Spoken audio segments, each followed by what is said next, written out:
औज़ु बिल्लाहि मिनश्शैतानिर्रजीम बिस्मिल्लाहिर्रहमानिर्रहीम। Welcome to the class of computer science for class 9th। हम लोगों ने अब तक मसला क्या होता है, उसका हल क्या होता है, एक मसले के कितने हल मुमकिन हो सकते हैं, मसले का तज्ज़िया करना हमारे लिए किस हद तक जो है वो सही साबित हो सकता है, फ़ायदेमंद साबित हो सकता है। उसके बाद हम लोगों ने फ़्लो चार्ट का पढ़ा कि फ़्लो चार्ट क्या होता है, फ़्लो चार्ट की मसला हल करने में क्या अहमियत होती है और मुख्तलिफ़ जो तरह के प्रोग्राम्स होते हैं उनके लिए फ़्लो चार्ट कैसे बनाया जाता है। इन सारी चीज़ों को हम लोगों ने डिस्कस कर लिया हुआ है। आज से हम अपना जो नया टॉपिक है वो है एल्गोरिथम्स, कि एल्गोरिथम्स क्या होते हैं और इससे रिलेटेड जो सारी डिटेल है उसको डिस्कस करेंगे। तो सबसे पहले हम जानेंगे कि एल्गोरिथम होता क्या है। सबसे पहले उसकी तारीफ़ देखते हैं। मैं एक मैनुअल सी बड़ी जामे जो एक्सप्लेन्ड डेफिनेशन है पहले वो करता हूँ, ताकि उससे आपको कुछ ना कुछ अंदाज़ा हो जाए कि एल्गोरिथम एक्चुअली है क्या। एल्गोरिथम मराहिल का एक मतनाई सेट है जिसकी अगर पैरवी की जाए तो ख़ास काम तकमील को पहुँचता है। एल्गोरिथम वाज़े, हतमी और मौसर होना चाहिए। ये तारीफ़ मुझे बड़ी बेहतरीन लगती है, बड़ी जामे लगती है और इसके अंदर वो सारी बातें बयान की गई हैं जो कि एक एल्गोरिथम को सही साबित करने के लिए होती हैं। और ये सादा तरीन तारीफ़ है।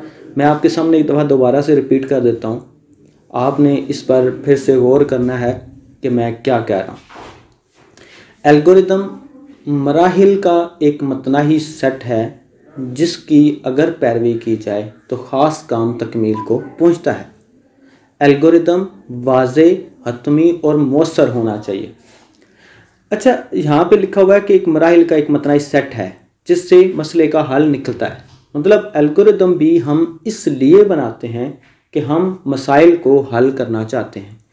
ये एक्चुअली एक ख़ास तरतीब के साथ लिखते हैं और आम जो लैंग्वेज होती है इंग्लिश लाइक मैनर, मतलब इंग्लिश की तरह की जो लैंग्वेज होती है उसके अंदर लिखा जाता है कि हम कोई भी मसला होगा उसके हल के लिए हम सबसे पहला स्टेप क्या करेंगे, उसके बाद दूसरा स्टेप हमारा क्या होगा, तीसरा स्टेप क्या होगा, चौथा स्टेप क्या होगा और एट दी एंड हमारा प्रॉब्लम जो है वो सॉल्व हो जाएगा। तो इस तरह से जब मसले का जो हल होता है उसके जो स्टेप्स हम लिख देते हैं, यानी मराहिल बता देते हैं कि पहले स्टेप में ये करूँगा, दूसरे में ये किया जाएगा, तीसरे में ये किया जाएगा, तो इसको हम क्या कहते हैं, हम लोग एल्गोरिथम कहते हैं। हमने एक और बात भी पढ़ी यहाँ पे कि मराहिल का मतनाई सेट है। कहा यह जाता है कि एल्गोरिथम के जो मराहिल हैं वो किसी ख़ास हद तक चलने चाहिए, उसके बाद उन्हें ख़त्म हो जाना चाहिए। हमें बेजा तूल भी नहीं देनी चाहिए और हमें उसे बहुत ऐसा ना हो कि अनडिफाइंड नंबर ऑफ स्टेप्स हो जाए, मतलब आगे चलता जा रहा है चलता जा रहा है चलता जा रहा है, ऐसा नहीं होना चाहिए। बस एक ख़ास हद तक एल्गोरिथम की जो स्टेप्स हैं वो होने चाहिए और ये वाज़े होना चाहिए, समझने में आसान होना चाहिए, मौसर होना चाहिए, मतलब उससे सलूशन निकलता भी होना चाहिए। ये इसकी खूबियाँ होती हैं। चले यहाँ से एक रियल लाइफ जो एग्जांपल है उसके बारे में बात करते हैं कि अगर आप में से, आई होप कि आप में से सब जो हैं उन्हें चाय बनाना ज़रूर आती होगी, कि अगर चाय बनानी हो तो हम उसके लिए कौन कौन से स्टेप्स को फॉलो करते हैं। उन स्टेप्स को अगर मैं लिख दूं तो ये हमारा क्या होगा, हमारा एल्गोरिथम होगा। यानी कि हम पहला स्टेप लिखेंगे कि स्टेप 1 में हम स्टार्ट करने वाले हैं अपना मरहला, अपना ये जो काम है वो स्टार्ट करने वाले हैं, अपने इस प्रॉब्लम को सॉल्व करने वाले हैं। सो स्टेप 1 के अंदर लिख देंगे स्टार्ट, फिर लिखेंगे स्टेप 2 यानी मरहला 2 हमारा क्या है, उसमें हम एक केटली लेंगे और उसके बाद तीसरे स्टेप के अंदर हम उसमें पानी डाल देंगे और फिर उसके अंदर वो चाय की पत्ती डाल देंगे। फिर अगले मरहले में हम उसके अंदर जो है वो दूध मिक्स कर लेंगे और उसे उबलने देंगे, फिर उसे उतार लिया जाएगा और उसके बाद एंड कर दिया जाएगा। यानी ये जो सारे स्टेप्स हैं, मैं अगर जो इससे ज़्यादा एफिशिएंसी के साथ चाय बना सकता है उससे और ज़्यादा अच्छा पता होगा मुझे। इतना ही पता है इसी तरह से कि चाय इस तरह से बनाई जाती है। आपने क्या करना है कि वो जो सारे के सारे स्टेप्स हैं उन्हें लिख देना है।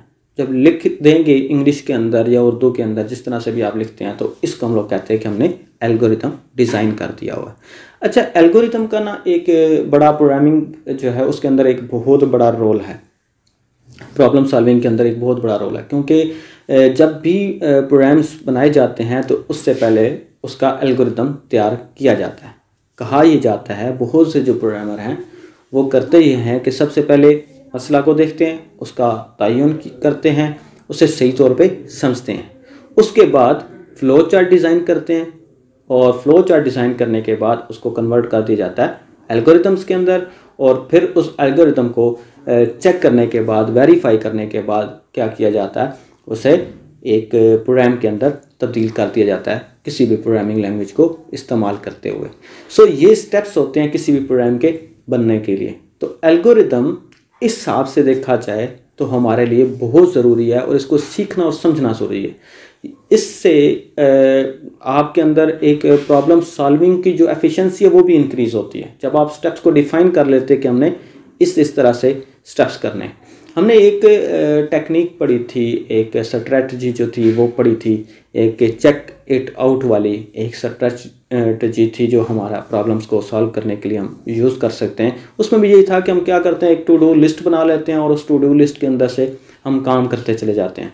एल्गोरिथम भी थोड़ा सा अगर देखा जाए तो एक ऐसे ही है कि हम एक लिस्ट बना लेते हैं कि हम इस तरतीब के साथ अपने जो काम है वो करते चले जाएंगे।